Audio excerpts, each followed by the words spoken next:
kita tuh kayak mikir 3 pertanyaan besar dalam kehidupan kita. Yang pertama, dari mana kita berasal. Yang kedua, untuk apa kita hidup. Yang ketiga, akan kemana setelah mati. Kalau misalnya kita kaitkan, itu kan pertanyaan-pertanyaan yang sebenarnya sangat sulit untuk dijawab. Kenapa? Karena kalau misalnya kita jawab dengan berpikir dangkal, bisa jadi kita dapat jawaban. Tapi jawabannya itu nggak sampai ke hati, sampai membuat kita yakin.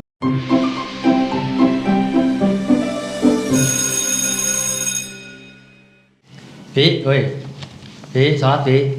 Oh, Sholat woi. santai aja, Jur. ntar aja. Jur. Hah? Juhur, udah belum? Ntar. Juhur, Ntar. Astagfirullahaladzim, sholat. Iya. Astagfirullahaladzim, ini dah. Ini wah parah sih, ini udah kehilangan iman sih ini. Kehilangan Parah iman. banget. Cuma scrolling doang. Itu scoring mulu dari tadi. Sekarang Scrolling sholat doang. juhur, udah jam berapa? Jam berapa? Lihat Baru no. jam 2. Jam 2, sholat juhur jam berapa? Ya, asar jam 3. Juhur jam 12 tadi, Ya, sebelum Astagfirullahaladzim. belum asar kan. Wah, parah sih ini. Wah, keterlaluan ini, keterlaluan. Astaga. Udah hilang iman ini, parah ini. Gak bisa scrolling nih, keterlaluan gak iman. bisa. Tuh. Ini perlu aja. Aduh, ini perlu bimbingan ini. Ada siapa ya? Ada Sataris. Sataris. Manggil Ustadz. Assalamualaikum. Waalaikumsalam. Sataris. Lihat Ada tidak, apa Sataris? ini rame-rame? Dia dari Enggak, tadi kan? scrolling doang Sataris. Kagak belum sholat juhur coba. Astagfirullah. Astagfirullahaladzim. Cuma scrolling doang, Ustaz. Gimana nih? Ada apa nih yang perlu kita obrolin nih? Tadi kan saya cuma scrolling, tapi tiba-tiba Bang Sofwan tuh bilang saya tuh sudah lemah iman. Oh, gitu. Masa scrolling sampai 2 jam begini? Sholat tadi zuhur jam 12, kan udah jam 2 boy. Belum asar, masih santai aja. Tapi udah lewat zuhur. Masya Allah. Tuh ini lemah iman ya nih. Lemah iman. Kan lalai-lalai sholat mah santai-santai aja. Aduh, bukan bisa nih. lemah iman. Gak bisa. Emang maksudnya lemah iman apa, Ustaz? Masya Allah. Oke ya. Maksudnya lemah iman. Baik, teman-teman jam kosong sekalian, ini ada bahasan menarik nih pada kesempatan hari ini, gitu ya. Jadi kita akan ngobrolin terkait apa tadi? Lemah iman ya, gitu ya. Nah, mungkin nanti di akhir kita juga akan ngobrolin tentang kecanduan gitu ya. Apa tadi kategori kecanduan atau gimana gitu ya. Ini kecanduan scrolling nih. Baik, nah jadi kalau misalnya kita ngobrol tentang lemahnya iman, gitu ya. Nah, apakah yang dimaksud dengan kehilangan iman gitu kan? Nah, jadi kehilangan iman itu adalah kita ibaratnya kondisi seseorang yang kehilangan sesuatu yang berharga dalam hidupnya. Kondisi di mana seseorang itu kehilangan sesuatu yang berguna dari hidupnya. Misalnya, gitu ya, contoh, teman-teman semuanya di kondisi sekarang bagi kehidupan Gen Z gitu ya, Gen Z gitu ya, apa sih yang paling berharga, yang paling berguna sehingga kesehariannya itu nggak lepas dari itu, dan kalau hilang itu dicari. Maksudnya gimana? Jadi misalnya sesuatu yang berguna, sesuatu yang berharga, jadi yang Gen Z itu kayak nggak pernah lepas dari itu. Nah, sekalinya lepas itu kayak ngerasa kehilangan banget. Oh, kehilangan sesuatu. Yang berharga, yang berguna. Kalau saya sih laptop saya. Kalau saya sih laptop saya. Kalau HP nih. Nah, kalau bisa kita kaitkan dengan kehidupan Gen Z sekarang gitu ya, tentu nggak lepas dari gadget. Gadget itu ada 2, ya. Bisa laptop, bisa juga handphone atau smartphone, ya kan? Nah, kalau bisa kita kaitkan dengan seseorang yang kehilangan iman, ya tentu tadi dia kehilangan sesuatu yang berharga, dia kehilangan sesuatu yang berguna. Kenapa seorang Gen Z sekarang gitu ya merasa berharga dengan gadgetnya tadi, dengan laptopnya, dengan smartphone-nya? Karena apa? Karena setengah hidupnya itu bisa jadi adanya di situ. Iya kan? Kita bisa lihat. Iya, Misalnya aduh. mau bayar sesuatu ada dompet digital. Iya. Benar. GoPay, gitu kan? Ah.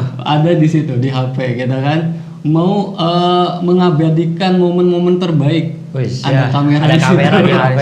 Iya. Nah, Iya. terus apa lagi? Kalau misalnya mau Teman ngobrol. pengen ngobrol, komunikasi. komunikasi. Ada WhatsApp, Ada WhatsApp, ada IG, Facebook. Wis. Wah, banyak Banyak macam. saling terhubung, saling Betul. komunikasi, Iya. ya kan? Mau healing, mau seneng-seneng, ada game. Ada Wis, game. iya.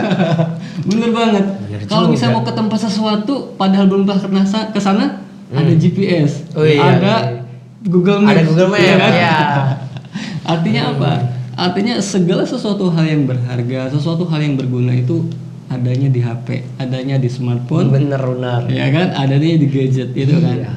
Nah, maka dari itu begitupun dengan iman. Jadi iman itu sebenarnya sesuatu yang membuat hidup kita itu jadi terarah.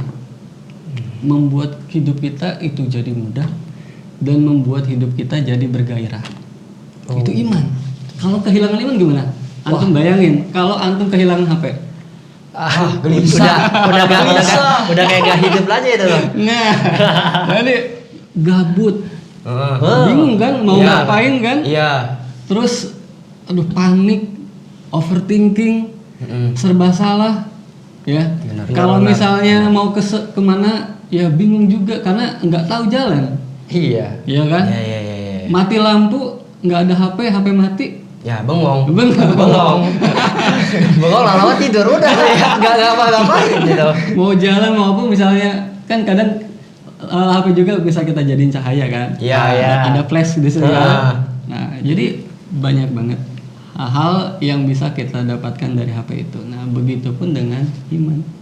Banyak hal yang bisa kita dapatkan dengan iman itu. Nah, kalau iman kita hilang, nah inilah yang kita rasakan sekarang. Inilah yang banyak Gen Z rasakan. Apa itu? Overthinking, demotivasi, gitu ya. Artinya kehilangan gairah, kehilangan arah. Kehilangan arah tuh yang kayak gimana? Ya, dia itu kayak hidup itu hanya untuk mencari kepuasan. Kepuasan apa ya? Hawa nafsu. Apa yang diinginkan, apa yang dicari ya itu tentu tentang hiburan-hiburan kayak gitu kan. Makanya tadi kayak game, Iya. nonton, scrolling, Asik tahu. disuruh sholat nggak mau Asik sholat. tahu. Ya kan. Nah. Ya, jadi kehilangan iman tuh gitu. Berarti kehilangan arah, Astagfirullah. kehilangan gairah, Iya, ya, kasih. kehilangan sesuatu yang berharga dan juga berguna dalam hidup kita. Ya, kurang lebih seperti itu. Tuh. Bahaya banget ini loh. Terus Ustaz, kalau misal nih, Mm-mm. kalau udah kehilangan arah, kehilangan iman, balikinnya lagi gimana Ustaz? Nah. Ini udah kan terlalu apa ya, kental gitu sama gadget gitu. Udah terlalu nempel. Iya, udah nempel banget, terlalu nyaman gitu Ustaz. Kayak gadget itu gak bisa dilepas gitu loh. Iya. Ditinggal ngecas sebentar deh kayaknya. Aduh, Terus kayaknya sambil scrolling aja deh. Iya. Ngecas sambil scrolling. Bener banget. Ini pertanyaannya bagus banget. Teman-teman juga pasti merasakan hal yang sama, gitu ya. Kenapa? Karena gini, ketika kita tahu gitu ya, misalnya dengan kondisi tadi ya, gimana cara mengembalikan iman tadi? Kemudian kita tadi terhadap sesuatu yang tadi melalaikan, terhadap sesuatu yang tadi melenakan gitu kan, itu bisa kita hindari gitu ya. Nah, jadi teman-teman semuanya, nah kalau misalnya kita ingin bisa gitu ya mengembalikan lagi iman yang hilang misalnya, gitu ya. Nah, jadi caranya apa? Nah, yang pertama tentu kita perlu tahu gitu ya jalan menuju iman, gitu ya. Jadi ada namanya Thoriqul Iman, jalan menuju iman. Apa tuh? Ustaz? Keren banget tuh kayaknya namanya tadi. Namanya tuh udah keren banget. Ya. Baru denger kan? Jadi, nah Thoriqul Iman atau jalan menuju iman ini yang pada intinya adalah mengajak kita untuk mendapatkan keimanan itu melalui proses berpikir, gitu ya. Lewat mikir. Mikir. Jadi gini, kita terkadang ya dalam menjalani kehidupan ini kan kita kayak hampa gitu ya. Kayak misalnya kita ibadah, tapi kok ibadah kita tuh kayak kosong gitu. Hati kita tuh kayak ngerasa ada yang hilang gitu. Kayak sesuatu tuh kayak hambar. Jadi Iya. kayak nggak ada rasanya. Karena Gitu. Ibadah sholat tapi nggak ada rasanya gitu. Nah. Iya, setelah sholat assalamualaikum wassalamualaikum. Iya kayak cuma udah gitu doang. Nah. Nggak ada apa-apanya, nggak ada rasa apa-apanya gimana? Zam? Nah, jadi itu adalah salah satu tanda kalau misalnya seseorang itu kehilangan iman. Mungkin kehilangan iman di sini bukan berarti iman kita hilang kemudian jadi kafir, bukan. Tapi ada sesuatu rasa yang hilang, yang harusnya kita dapatkan tapi tidak kita dapatkan. Nah, maka dari itu cara mengembalikannya gimana? Nah, berarti langkah pertama itu mikir. Mikir Jadi, dulu. langkah pertama itu berpikir. Kenapa berpikir? Karena kita perlu yang namanya berpikir cemerlang. Oh. Ya kan? Apa bedanya? Apa bedanya sama mikir bisa? Karena gini, yang namanya berpikir cemerlang itu istilahnya berpikir mustanir. Berpikir cemerlang itu berpikir berkaitan dengan apa? Berkaitan sesuatu yang bukan hanya apa ya? Kalau misalnya kita kaitkan dengan kehidupan ini, kita tuh kayak mikir 3 pertanyaan besar dalam kehidupan kita. Apa Apa itu? Yang pertama, dari mana kita berasal? Oh. Yang kedua, untuk apa kita hidup? Yang ketiga, akan kemana setelah mati? Nah, kalau misalnya kita kaitkan, itu kan pertanyaan-pertanyaan yang sebenarnya sangat sulit untuk dijawab. Kenapa? Karena kalau misal kita jawab dengan berpikir dangkal, bisa jadi kita dapat jawaban. Tapi jawabannya itu nggak sampai ke hati, sampai membuat kita yakin, nggak, gitu ya. Atau misalnya kita jawab dengan berpikir mendalam. Jadi berpikir mendalam itu kayak kita menjawab sesuatu, tapi sesuatu itu kayak apa ya, nggak nyambung gitu. Kenapa? Karena kita mengaitkan pertanyaan sesuatu yang itu adalah sesuatu yang memang hal yang benar-benar butuh yang namanya petunjuk, gitu ya. Nah, maka dari itu dengan berpikir cemerlang, nah kita akan menemukan itu. Apa itu? Yang pertama, siapa pencipta kita? Allah Subhanahu wa taala. Allah Subhanahu wa taala. Ya kan? Allah Subhanahu wa taala, ya kan? Untuk apa kita hidup? Ya tentu untuk beribadah kepada Allah Subhanahu wa taala. Dan akan kemana setelah mati? Ya tentu kembali kepada Allah Subhanahu wa taala. Nah, poinnya di mana? Poinnya adalah ketika seseorang mencari dengan proses berpikir, dia akan membuktikan. Jadi bukan hanya mengakui Allah itu ada, tapi membuktikan kalau misalnya keberadaan Allah itu benar-benar ada. Nah, itu nanti ada prosesnya, gitu ya. Kemudian dia akan membuktikan apakah benar Al-Quran itu adalah kalam Allah.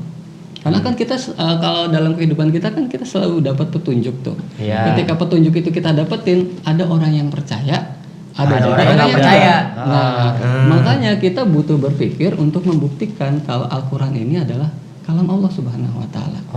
Yang ketiga, akan kemana setelah mati.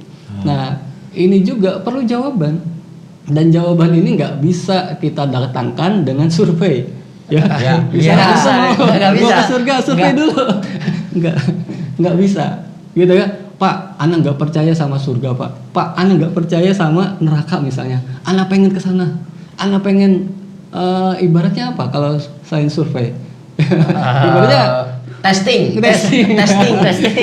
Ngerasain langsung gitu ya. Saya penasaran nih sama surga, testing dulu. Berarti mati dulu dong. Iya, mati dulu. Ntar nyobain neraka. Ntar baru hidup lagi. Kalau survei bisa balik lagi. Nah, kalau udah meninggal bisa balik lagi nggak? Saya enggak ya. Bisa dong. Nah, makanya kita butuh yang namanya kabar. Kita butuh yang namanya informasi. Nah, informasi itu kita dapatkan dari mana ya? Dari kabar-kabar terpercaya, sumber hukum yang terpercaya. Ada Al-Quran, ada hadis mutawatir gitu ya, ada ijma sahabat, ada qiyas gitu ya. Jadi luar biasa, yang pada intinya adalah memberikan gambaran keimanan kepada seseorang itu dengan utuh gitu, sehingga seseorang itu meyakini sesuatu sekalipun tidak melihatnya, dia akan mendapatkan keyakinan. Nah, jadi kembali ke pertanyaan awal gitu ya. Gimana cara mengembalikan iman yang hilang? Nah, singkatnya untuk bisa ya kita berpikir cemerlang tentang kehidupan tadi gitu ya. Nah, kita ingin agar hidup kita itu menjadi terarah. Kita ingin hidup kita itu menjadi mudah. Kita ingin hidup kita itu menjadi bergairah. Iya. Iya kan? Gimana caranya? Nah, untuk bisa terarah, kita perlu tahu tujuan hidup kita. Oh. Iya kan? Kalau misalnya kita nggak punya tujuan hidup, maka kita nggak akan punya progres sama sekali. Kita nggak akan punya yang namanya perkembangan, gitu ya. Kita nggak akan punya yang namanya kemajuan. Oh, jadi kayak ngikutin alur aja gitu ya. Jadi kayak mengalir seperti air gitu Iya. ya. Kecil, sekolah, lulus, kuliah, mati, udah. Nah, kalau mengalir seperti air, kalau misalnya ke air yang baik gitu ya, kalau kecomberan, Aduh. Udah, kacau dia, kacau. kacau kan? Nah, maka dari itu tadi ya 3 pertanyaan besar itu menjadi penting banget supaya kita tahu tujuan hidup kita. Jadi hidup kita jadi terarah. Yang kedua, nah, apa untuk bisa menjalani hidup itu dengan mudah? Ya, kita perlu bekali diri kita. Kita perlu bekali pemikiran kita dengan apa? Dengan ilmu. Ya, tentunya ilmu kehidupan. Dan juga apa? Dan juga sakofah Islamiyah. Jadi sakofah Islamiyah itu, nah, itu penting banget buat pemikiran kita, buat kehidupan kita. Jadi gini, ilmu itu kan cahaya. Iya. Ilmu itu adalah cahaya, ya. Nur. Dan cahaya itu akan membuat hidup kita menjadi mudah, gitu kan? Nah, kita merasa tenang, kita merasa puas, kita merasa bahagia. Itu ketika kita punya yang namanya ilmu dan juga sakofah, ya kan? Nah, dari situ sehingga apa? Kok bisa sih seseorang itu bisa tenang? Ya karena kita tuh kayak mudah, kayak dimudahkan gitu. Kita tuh kayak dikasih petunjuk. Kita tahu, oh ini halal, oh ini haram, oh ini baik, oh ini buruk, gitu kan? Oh ini ternyata diperintahkan, oh ini ternyata dilarang. Jadi ketika hidup kita tuh penuh dengan petunjuk, itu tuh enak banget. Antum ibarat ke suatu tempat, didampingi Google Maps, didampingi. Gak bakal nyasar. Gak bakal Ya nyasar. kan pasti kita tenang kan jalaninya kan? Iya. Karena sekalipun kita nggak pernah survei ke sana, tapi ketika Kita ini, ikutin pasti nyampe. pasti nyampe. Itu dia. Nah, Betul. begitu pun dengan kehidupan gitu ya. Jadi kalau kita punya ilmunya, dengan bekal ilmu kehidupan tadi, dengan bekal sakofah Islamiyah tadi, nah maka kita jadi lebih tenang, nggak mudah panik, nggak overthinking, gitu ya. Dan benar-benar berusaha untuk apa? Berusaha untuk tadi mencari yang namanya ketaatan. Jadi seperti itu. Nah, terakhir untuk bisa hidup penuh gairah kayak gimana? Nah, nggak gabut gitu kan? Nggak misalnya nggak gabut terus Hidupnya nggak gitu-gitu aja. Ya. Nggak gitu aja. Jadi benar-benar kita tuh kayak punya energi lebih gitu untuk kita salurkan ke hal-hal yang positif. Nah, caranya adalah selalu hubungkan koneksi kita dengan Allah Subhanahu Wa Taala. Jadi bayangkan kita adalah sebuah gadget atau kita sedang browsing gitu ya, kita sedang scrolling, tiba-tiba wifi-nya mati. Aduh. Itu udah bad mood itu, udah mulai bad mood itu. Udah bad mood itu, udah perasaannya tuh udah nggak karuan ya kan? Iya. Lagi seneng-seneng, lagi seru-serunya, wah lagi pas push rank misalnya. Wifi lagi ngelek-ngelek. Aduh, ya kan? Akhirnya apa? Yang tadinya semangat, yang tadinya seru, iya. Nah, itu kenapa? Karena tadi hilangnya koneksi. Maka kita harus ya hubungkan koneksi kita dengan Allah Subhanahu Wa Taala. Gimana cara memperkuat koneksi atau istilahnya tuh idrok silatubillah, kesadaran kalau kita ini terhubung dengan Allah Subhanahu Wa Taala. Nah, itu kesadaran itu perlu dijaga. Gimana cara menjaganya? Cara menjaganya adalah dengan memperbanyak ketaatan. Misalnya apa? Melakukan ibadah-ibadah yang wajib, gitu ya. atau ibadah sunnah. Jadi dihiasi juga dengan ibadah sunnah. Misalnya sholat berjamaah di masjid, sholat tahajud, sholat duha, tilawah, kemudian saum sunnah gitu kan. Nah, itu mantep ya. Wah. Waduh. Nah, itu benar-benar mengisi kekosongan hati kita. Nah, lambat laun hati kita tuh jadi ngerasa hidup, dan kalau hati kita ngerasa hidup, kita tuh kayak punya energi lebih untuk terus melakukan ketaatan. Nah, jadi itu cara mengembalikan iman yang hilang. Nah, kalau disingkat gimana? Kalau disingkat namanya bunga dakwah. Bunga dakwah. Apa itu bunga dakwah? Apa tuh? Buku. Yakni kita harus banyak belajar, apalagi kita pelajar kan? Iya. Bunga, ngaknya apa? Ngaji. Biar kita dapat ilmu, biar kita dapat sakofah Islamnya. Oke. Yang berikutnya apa? Dakwah. Ya. Jadi dakwah inilah penting karena kita bukan hanya ingin solih sendirian, tapi juga kita ingin mensolihkan lingkungan kita, orang-orang terdekat kita, orang-orang yang kita cintai. Agar apa? Agar masuk surganya nggak sendirian. Jadi bareng-bareng ya, bareng-bareng. Nah, itu dia. Masuk surga yuk, ayo. Ya, gitu kira-kira. Gitu, Vi. Kayaknya lebih enakan ini ya, kembali kepada iman gitu daripada ya kita nempel sama gadget kita gitu. Iya. Daripada kecanduan kan. Tapi ini ya, kecanduan ini kan ini banyak buat kita ngeliat fakta-fakta hari ini udah banyak banget orang-orang kecanduan ya. Kecanduan HP lah, kecanduan yang yang agak melenceng-lenceng itu lah udah kecanduan. Itu mah gak usah dijelasin ya, Udah pada tahu ya. Gak usah dijelasin ya, itu banyak lah orang-orang kecanduan di situ. Nah, gimana sih biar biar ngelepas kecanduan dari sesuatu itu gimana?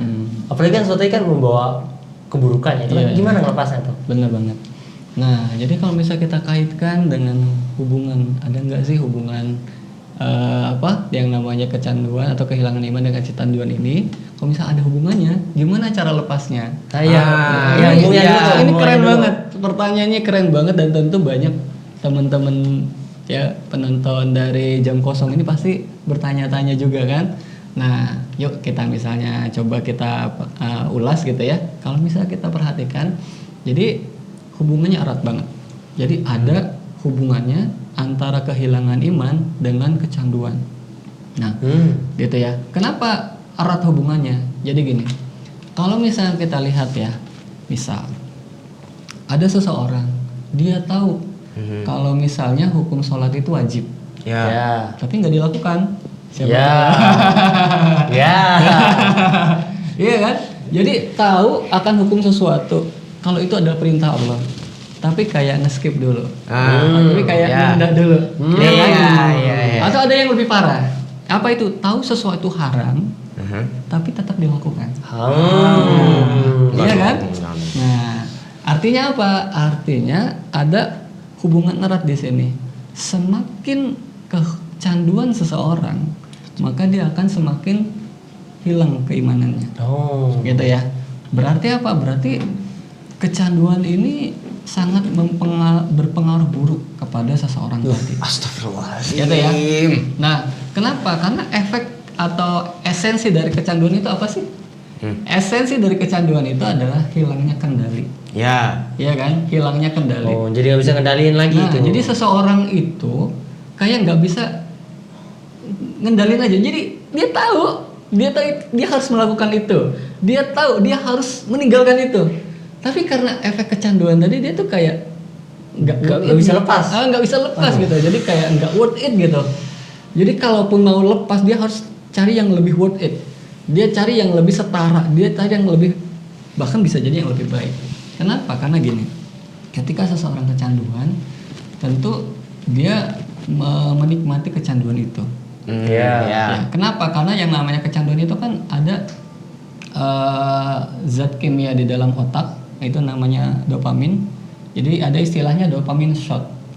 Jadi dopamin shot itu adalah dopamin yang kemudian keluar dari otak kita, yang itu memberikan yang namanya kesenangan, gitu ya. Nah, dopamin shot ini, nah ini kalau misalnya untuk hal-hal yang baik oke lah. Kalau misalnya yang baik, jadi ketika kita misalnya kayak ketagihan sesuatu yang positif, sehingga apa? Sehingga kita itu kayak pengen lagi melakukan itu, iya kan? Contoh ketagihan main bola. Iya kan? Iya. Saya main bola nih, ngegolin, Iya. seru banget, Wih. seneng banget. Besok main bola lagi gitu kan? Iya, pasti itu pasti. Kenapa? Karena ada rasa seneng di situ. Nah, jadi seperti itu. Nah, sehingga apa? Sehingga orang itu jadi kayak pengen lagi, dan pengen lagi. Benar sih. Nah, kalau yang dilakukan adalah ketaatan itu kan bagus ya. Nah, hanya saja kecanduan di sini konotasinya negatif. Konotasinya yang justru malah tadi membuat iman kita itu hilang. Membuat iman kita itu jadi lemah. Astagfirullah. Dan yang akarnya lebih kuat apa? Ya, yang namanya ya kelalaian. Gitu. Jadi kita jadi lalai. Lalai akibat apa? Ya, akibat gadget, ya HP, ya laptop, ya kan? Karena kan ya karena setengah kehidupan gadget itu adanya di laptop, di HP, kehidupannya di situ. Main gamenya Roblox. Ya kan? Pokoknya di Roblox ada banyak banget itu di situ. Iya. Komunitas, kemudian Iya, kesenangan. benar. Wah, pokoknya jadi kehidupannya itu adanya di situ. Ada nggak yang kayak gitu? Ya banyak. Banyak dong. Banyak banget itu mah. Banyak banget. Nah, sehingga apa? Sehingga ya akhirnya tahu ketika misalnya ada sesuatu yang salah, terkadang ketika diingatkan ya tahu sih itu salah tapi ya tetap dilakukan. Salahnya di mana? Ya mungkin kalau misalnya sekedar main Roblox aman lah. Tapi mohon maaf banget. Ini mohon maaf ya. Ada pemain-pemainnya nih kan. Nah, tapi nggak semuanya kayak gini. Tapi ini sebuah kasus yang memang banyak. Ya kecanduan apa? Pornografi. Aduh, Ya kan? Kecanduan pornografi itu kecanduan sesuatu yang memang dia tahu itu haram, dia tahu itu dilarang, tapi tetap dilihat auratnya, dilihat sesuatu yang salahnya, gitu ya. Nah akhirnya apa? Akhirnya tadi ketika seseorang itu kecanduan pornografi itu ada 3 lingkaran setan. Apa tuh? Apa itu? Apa tuh? Yang pertama dari pornografi tadi, nah itu nanti ada namanya ejakulasi, ya. Jadi ejakulasi, kemudian masturbasi, yang pada akhirnya itu orgasme, gitu ya. Nah itu adalah sebuah efek kesenangan yang itu kemudian mengikat seseorang sehingga ingin melakukannya lagi, gitu ya. Dan itu dari mana? Ya dari ketika seseorang tadi kehilangan iman tadi. Waduh. Dan orang yang sudah seperti itu akan sangat berat itu. Berat Ibadah banget. jadi hambar, kemudian kayak misalnya ketaatan juga jadi kayak nggak ada rasanya, gitu ya. Nah akibat apa? Akibat tadi melakukan yang diharamkan. Gitu ya. itu sih. Nah sehingga apa? Berat sih. Berat sih. Berat banget ya.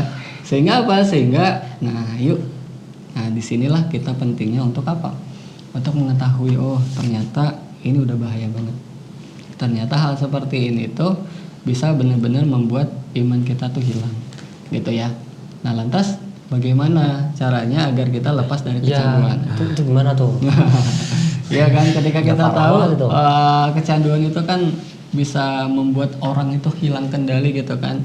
Jadi dia paham sesuatu itu baik atau buruk, tapi rasa lezat, rasa nikmat atau kesenangannya itu ternyata melebihi dari apa yang ya dia pahami tadi. Jadi ya dia akhirnya melakukannya walaupun itu salah, walaupun itu buruk gitu kan.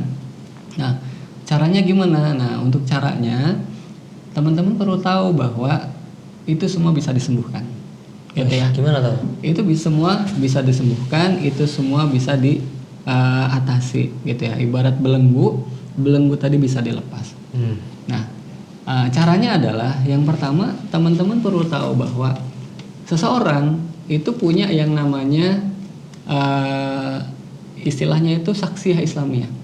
Saksiyah Islamiyah. Nah kita sebagai muslim tentu ingin dong agar kita itu punya yang namanya saksiyah Islamiyah. Apa itu saksiyah Islamiyah? Saksiyah Islamiyah itu adalah kepribadian Islam. Kepribadian Islam. Nah, kepribadian Islam ini ternyata dibentuk dari dua. Apa itu? Yang pertama akliyah, yang kedua nafsiyah. Akliyah itu apa? Akliyah itu adalah pola pikir, Pola pikir. Berpikir lagi nih. standar berpikir. Oh, berpikir. Ya tentu itu adalah bagian dari ciri khasnya kita sebagai seorang manusia. Oh, Jadi harus iya. sering mikir.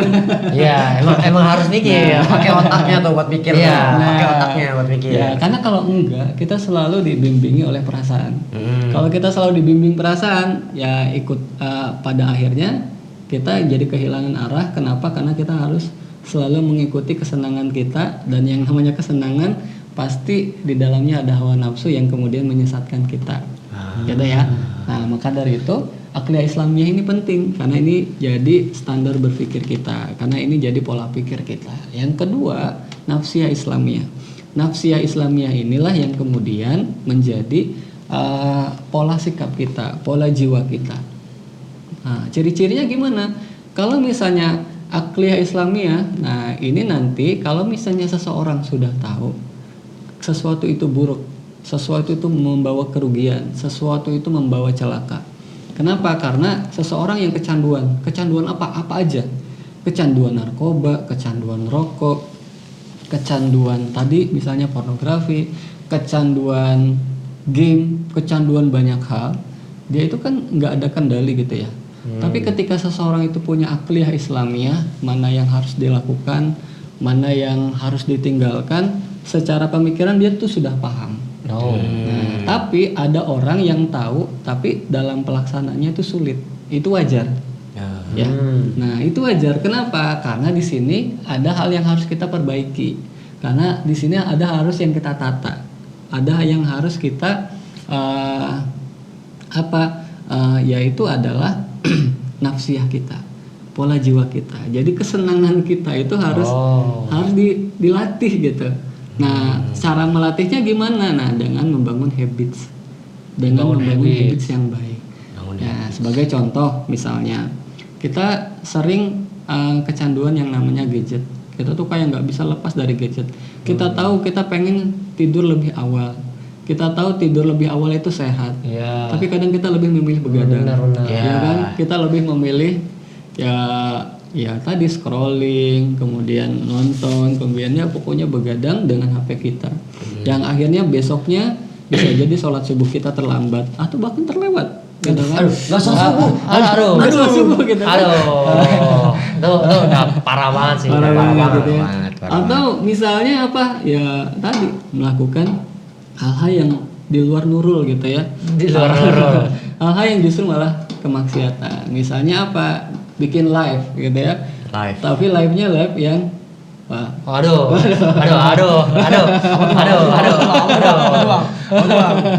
ya. Nah, sehingga apa?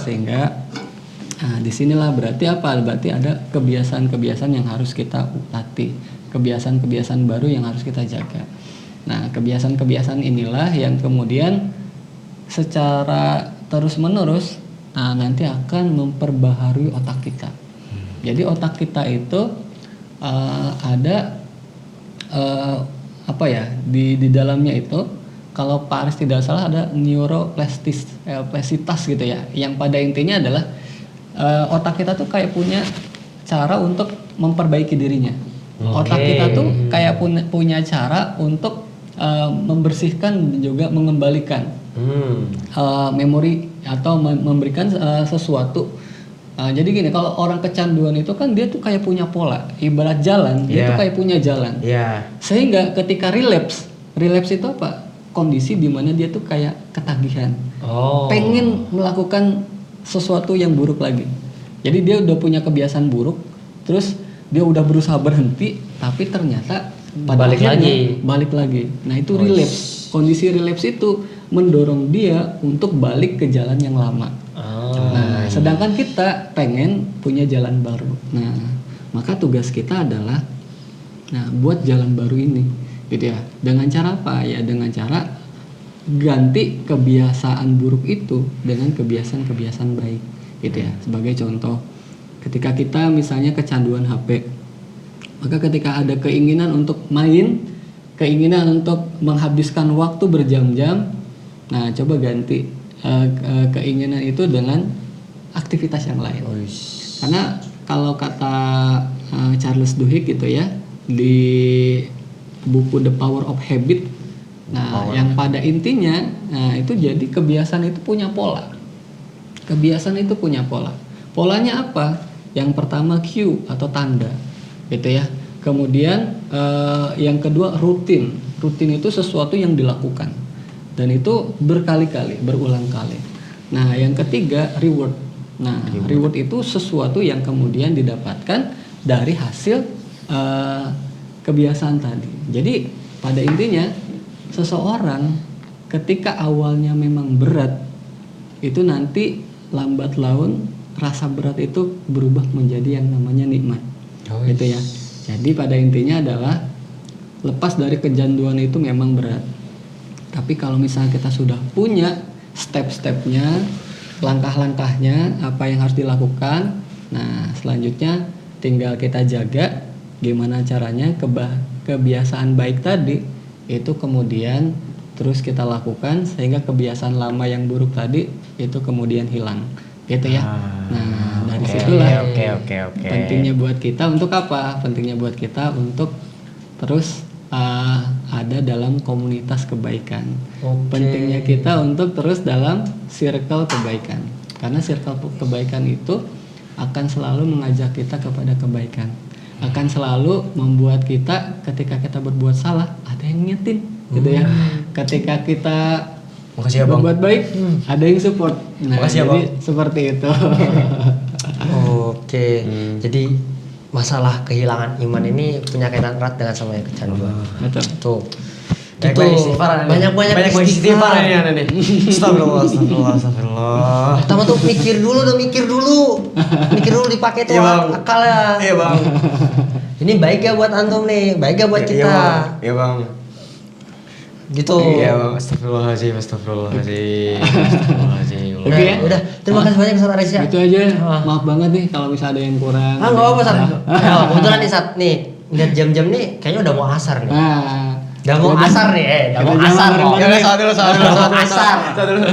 yuk salah dulu ya. Selamat ya. Nah, salah. Ya, makasih ya Ustaz ya. Ya.